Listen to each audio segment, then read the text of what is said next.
বিশৃঙ্খল পরিস্থিতির সুযোগ গ্রহণ ৬ ডিসেম্বর ১৯৯০ তারিখে এরশাদের পতন ও বিচারপতি শাহাবুদ্দিনের ক্ষমতা গ্রহণের পর হতে শুরু করে ৯১-এর সংসদ নির্বাচন পর্যন্ত ও তার এদেশীয় এজেন্টরা বেশ ভালো পারফরমেন্স দেখাতে সক্ষম হয়। যদিও ওই সময় রয়ের আদর্শিক চালিকা শক্তি কংগ্রেস দিল্লির মসনদে আসীন ছিল না, তবু সে সময়ে কাকতালীয়ভাবে ভারতে কংগ্রেস বিরোধী কোনো সরকার সরাসরি সরকার পরিচালনায় ছিল না বলে অন্যান্য পরিবেশ পরিস্থিতির আলোকে রকে বিশেষ বেগ পেতে হয়নি।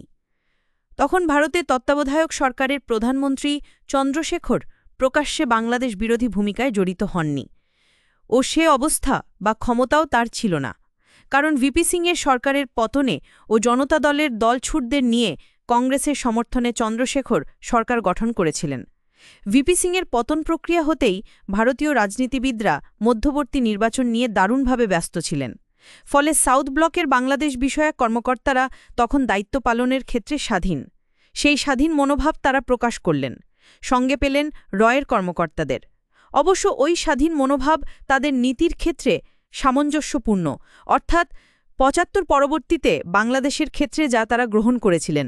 তাদের মৌলনীতি ছিল দুটি: এক, বাংলাদেশে ভারত অনুগত সরকার প্রতিষ্ঠা করা এবং ভারতের স্বার্থের বাহক দল ও ব্যক্তিদেরকে আনুকূল্য প্রদান, ও দুই, প্রথম কৌশল ব্যর্থ হলে বিভিন্ন চাপ ও প্রভাব বিস্তার করে ক্ষমতাসীন সরকারকে নতজানু করানো, যাতে আর্থিক, রাজনৈতিক ও পররাষ্ট্র নীতি বাস্তবায়নে বাংলাদেশ বাধা বা ভারতের না হয়ে দাঁড়ায়।